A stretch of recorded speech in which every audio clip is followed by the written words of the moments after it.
Hi అండి, అందరూ ఎలా ఉన్నారు? ఆ అమ్మవారి ఆశీస్సులు మీ అందరిపై ఎప్పుడు ఉండాలని మనస్ఫూర్తిగా కోరుకుంటున్నానండి. Welcome back to our channel Classia food studio.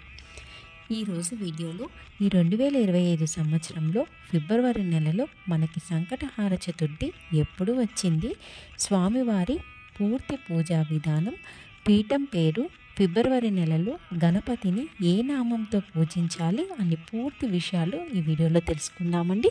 Video అయితే స్కిప్ చేయకుండా చివరి వరకు వాచ్ చేయండి. అలానే మన ఛానల్ని ఇంతవరకు సబ్స్క్రైబ్ చేయకుండా చూసే వాళ్ళు ఎవరైనా ఉంటే తప్పకుండా సబ్స్క్రైబ్ చేసుకొని పక్కనే ఉన్న బెల్ ఐకాన్ని ప్రెస్ చేయండి. ప్రతి మాసంలో బహుళ లేదా కృష్ణపక్షంలో వచ్చే చవితిని సంకటహార చతుర్థిగా సంకష్టిగా జరుపుకుంటాం. ఈ 2025 సంవత్సరంలో ఫిబ్రవరి నెలలో సంకటహార చతుర్థి ఫిబ్రవరి 16వ తేదీ ఆదివారం రోజు వచ్చిందండి. చవితి తిథి ప్రారంభం మరియు ముగింపు సమయం ఇప్పుడు తెలుసుకుందాం. ఫిబ్రవరి 16వ తేదీ ఆదివారం రాత్రి 12:23 చవితి గడియలు మనకి ప్రారంభమై ఫిబ్రవరి 17వ తేదీ సోమవారం రోజు రాత్రి 2:28 వరకు మనకి చవితి గడియలు ఉన్నాయండి. ఎప్పుడే కానీ చంద్రోదయం పూర్తిగా ఉన్న రోజునే మనం సంకటహార చతుర్థిని జరుపుకోవాలి కనుక ఈ ఫిబ్రవరి నెలలో ఫిబ్రవరి 16వ తేదీ ఆదివారం రోజు మనము సంకటహార చతుర్థిని జరుపుకోవాలి. ఇంకా ఫిబ్రవరి నెలలో స్వామివారిని శ్రీ విఘ్నరాజ గణపతి అన్న నామంతో పూజించాలి. ఈ నెలలో స్వామివారి పీఠం పేరు శివ్ ప్రసాద అన్న పీఠంతో స్వామివారిని ఈ నెలలో పూజించాలి. ఇక సంకటహార చతుర్థి రోజున స్వామివారికి ఏ పువ్వులతో పూజించాలి, ఏ నైవేద్యాలు నివేదన చేయాలో తెలుసుకుందాం.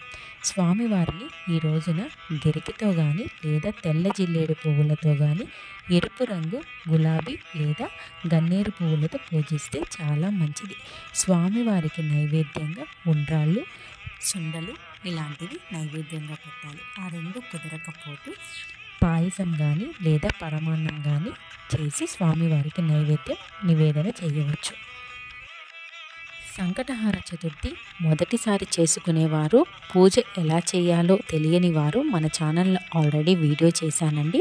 ఆ వీడియో లింక్ నేను మీకు ఎండ్ కార్డ్లో డిస్క్రిప్షన్లో ప్రొవైడ్ చేస్తాను. ఆ వీడియోలో మీకు పూర్తిగా పూజా విధానం ఉందండి.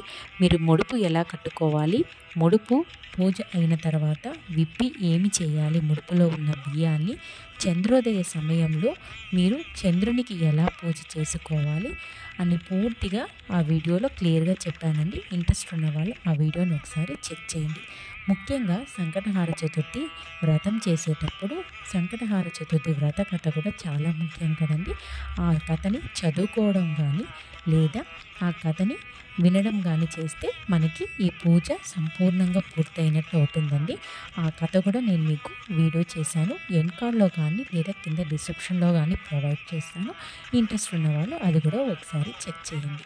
ఈ వీడియో మీ అందరికీ ఉపయోగపడుతుందని మనస్ఫూర్తిగా కోరుకుంటున్నాను. ఈ వీడియోని మీ ఫ్రెండ్స్కి, ఫ్యామిలీ మెంబర్స్కి షేర్ చేయడం మర్చిపోకండి. Thank you for watching.